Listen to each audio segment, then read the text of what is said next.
హిందూ బంధువులందరికీ జై శ్రీరామ్.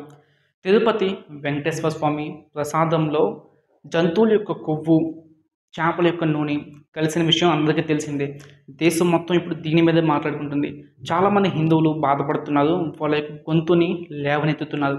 ఇంకొంతమంది హిందువులు కులం యొక్క ముసుగులో కావచ్చు, సెక్యులరిజం ముసుగులో కావచ్చు, మనకెందుకులే అన్నట్టు ఏ సంబంధం లేనట్టు ఇంకా దుప్పటి ముసుగేసుకొని పడుకునే ఉన్నారు. వాళ్ళ గురించి మనకి సంబంధం లేదు.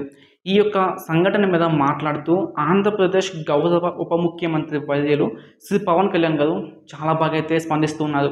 ఆయన ఈ అంశం మీద మాట్లాడుతూ మనకి సనాతన ధర్మ పరిరక్షణ బోర్డు ఒకటి కావాలని ఆయన చెప్పారు. చాలామంది హిందువులు హ్యాపీగా ఫీల్ అయ్యారు.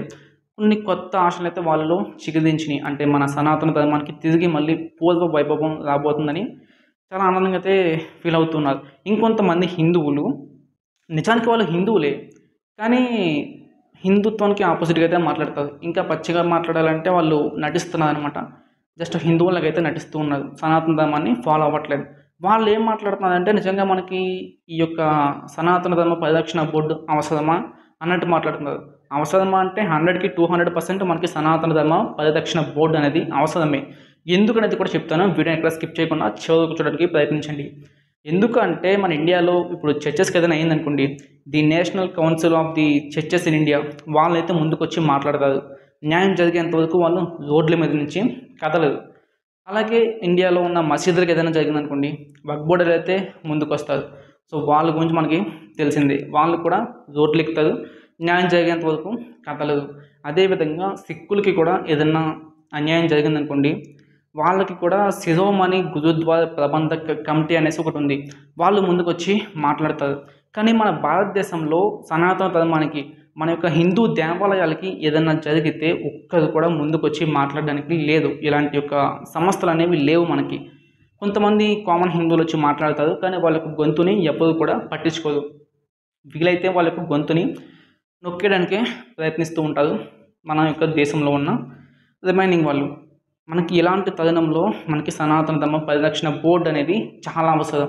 ఎందుకంటే మన హిందువులు చాలా అంటే చాలా కోల్పోయారు. ఎన్నో గుడులను కావచ్చు, కొన్ని గుళ్ళను కోల్పోయారు. ఇంకొన్ని గుళ్ళు ఏమైనాయి అంటే మసీదుల కింద అండ్ చర్చెస్ కింద అయితే మారిపోయినాయి.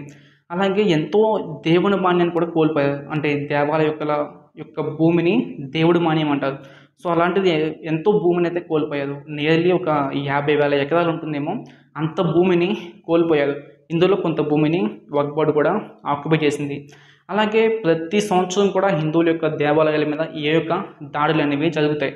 అండ్ అలాగే లాస్ట్ 5 ఇయర్స్లో ఆంధ్రప్రదేశ్లోనే ఇప్పుడు ఏదైతే తిరుమల ఇష్యూ ఉందో, అదే ఆంధ్రప్రదేశ్లో లాస్ట్ 5 ఇయర్స్లో అంటే దాడులు అనేవి దేవాలయాల మీద జరిగినాయి. నియర్లీ ఒక 200+ ఏమో గూగుల్లో సెర్చ్ చేస్తే వస్తూ ఉంది.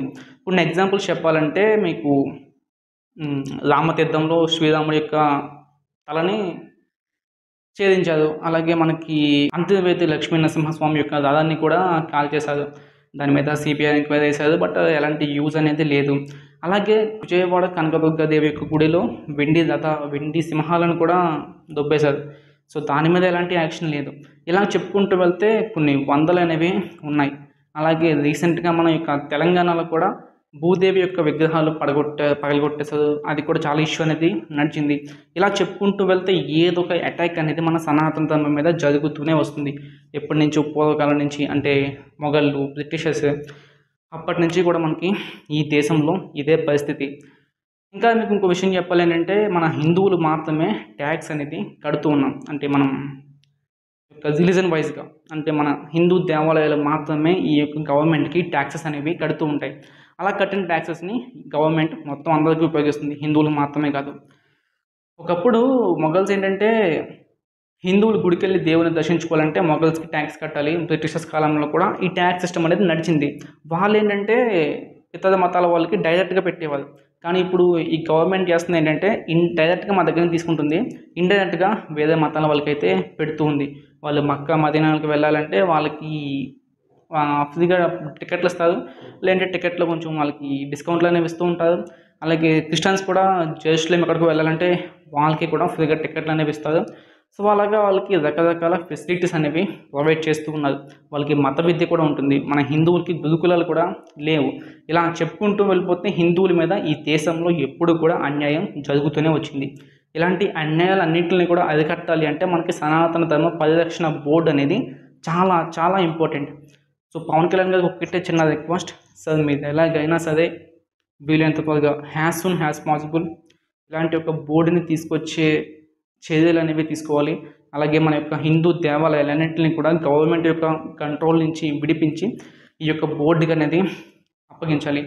అప్పుడే మన దేవాలయాలు అనేవి కూడా పూర్వ వైభవానికి అయితే వెళ్తాయి. సో ఇది ఒక చిన్న రిక్వెస్ట్. ఈ వీడియోకైతే ఎంత గైస్ మీకు అర్థమైంది అనుకుంటున్నా, సనాతన పరిరక్షణ బోర్డు అనేది ఎందుకో ఎంత అవసరమో. సో మీకు కనుక ఈ వీడియో ఏమాత్రం నచ్చినా ఒక్క చిన్న లైక్ చేయండి. మరొక 10 మంది దగ్గరికి ఈ వీడియోని యూట్యూబ్ అనేది తీసుకెళ్తుంది. అలాగే మీ ఫ్రెండ్స్ అండ్ ఫ్యామిలీ మెంబర్స్కి కూడా షేర్ చేయండి. ఇన్ఫర్మేషన్ వర్త్ అనిపిస్తుంది. జై శ్రీరామ్, భారత్ మాతకు జై.